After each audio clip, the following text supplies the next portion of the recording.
নমস্কার, lifestyle blog কুতি ঈশিতায় সবাইকে স্বাগত। মহারাষ্ট্রের চতুর্থ পর্বে আজকে আমি দর্শন করব কিন্তু ঘৃষ্ণেশ্বর জ্যোতির্লিঙ্গ এবং ইলোরা কেভস।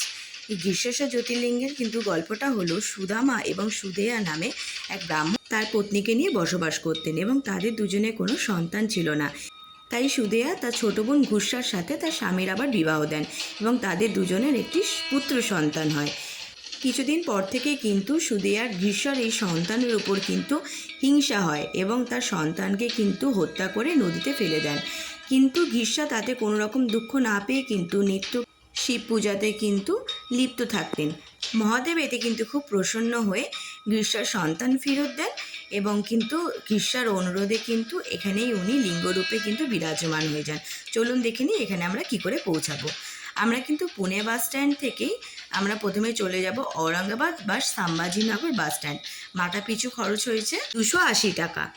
সাম্বাজিনগর বাস স্ট্যান্ড থেকে আবারও কিন্তু এমএসআরটিসির বাসে করে 25 টাকা মাথা পিছু ভাড়ায় আমি কিন্তু পৌঁছে গেছিলাম ঘৃষ্ণেশ্বর জ্যোতির্লিঙ্গ। অনেকটা ভোরবেলায় আসার জন্য কিন্তু আমাকে এখানে কোনো ভিড়ের মুখে পড়তে হয়নি, আমার খুব তাড়াতাড়ি দর্শন হয়ে গেছে। আর এটি কিন্তু বেরুল গ্রামে কিন্তু অবস্থিত।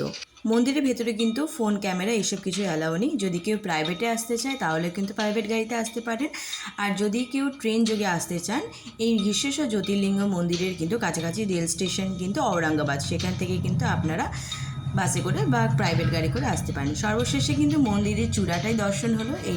এরপরে কিন্তু আমি চলে গেছিলাম ইলোরা কেভসে। ঘৃষ্ণেশ্বর জ্যোতির্লিঙ্গ থেকে মোটামুটি 1 কিলোমিটারের মধ্যেই কিন্তু ইলোরা কেভস, এবং ইলোরা কেভস থেকে মোটামুটি আরও 3-3.5 কিলোমিটারের মধ্যে কিন্তু অজন্তা। ইলোরা কেভসে আমি দেখতে যাওয়ার সবচেয়ে আকর্ষণ হচ্ছে কেভ নাম্বার 16, এবং কেভ নাম্বার 16টা এতটাই সুন্দর, এখানে আমার আর কিছু বলার নেই, শুধু আপনারা দেখতে থাকুন।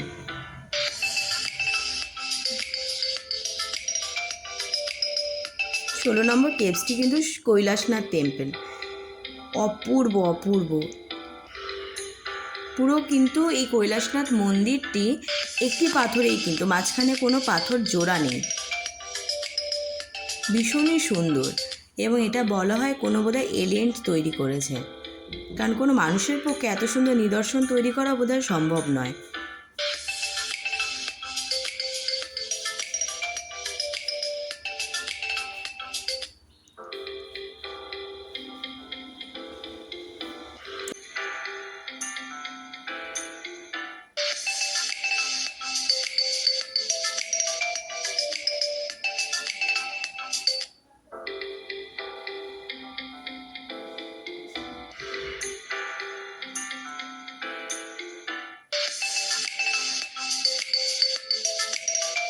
প্রত্যেকটা কাজ একেবারে নিখুঁতভাবে করা।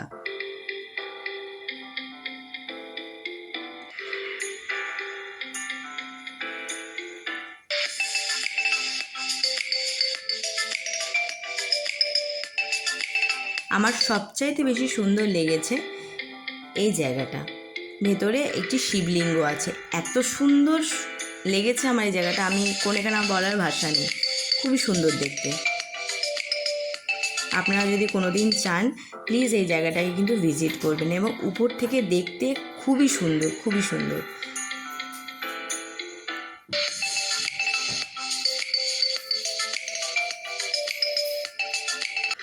তারপরে আমি চলে গেছিলাম বাকি কেভসগুলো দেখতে। এখানে টোটাল 32টা কেভ আছে, বাকিগুলো কিন্তু বৌদ্ধ এবং জৈন ধর্মাবলম্বী আর্কিটেকচারগুলো রয়েছে। এটি কিন্তু জৈন ধর্মাবলম্বীর একটি বিদ্যালয় ছিল। এই কেভসগুলো অপূর্ব, এবং চারিপাশের পরিবেশটাও খুব সুন্দর। অনেকটা সকালে যাওয়ার জন্য কিন্তু এখানে ভিড়টা সেরকম ছিল না, বেলা বাড়লে কিন্তু এখানে প্রচণ্ড ভিড় হয়।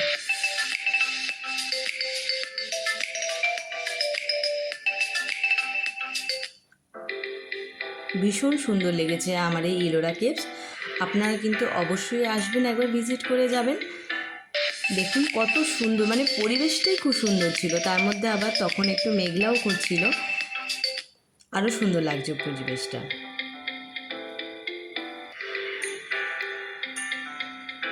বৌদ্ধ গুম্পার ভেতরে কিন্তু কেউ খুব একটা আসছিল না, বাইরে থেকেই সবাই দেখে মোটামুটি চলে যাচ্ছিল। তো আমি একটু সাহস করে একটা গুম্পার ভেতরে আমি গেছিলাম।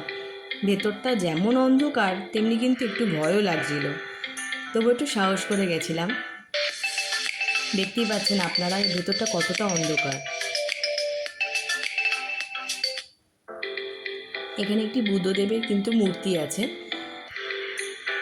বহু আগেকার, তাই এই মূর্তিগুলো সবই প্রায় অর্ধভঙ্গ হয়ে গেছে।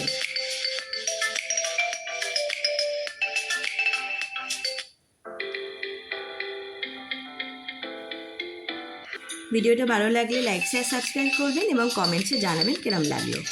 এটি কলকাতার বোটানিক্যাল গার্ডেনের মতো এই বেনিয়ান ট্রিকেও কিন্তু বানানো হচ্ছে ঝুড়ি নামিয়ে নামিয়ে। বেশ ভালো লাগছে দেখতে। দেখা হবে আবার পরের পর্বে। বাই।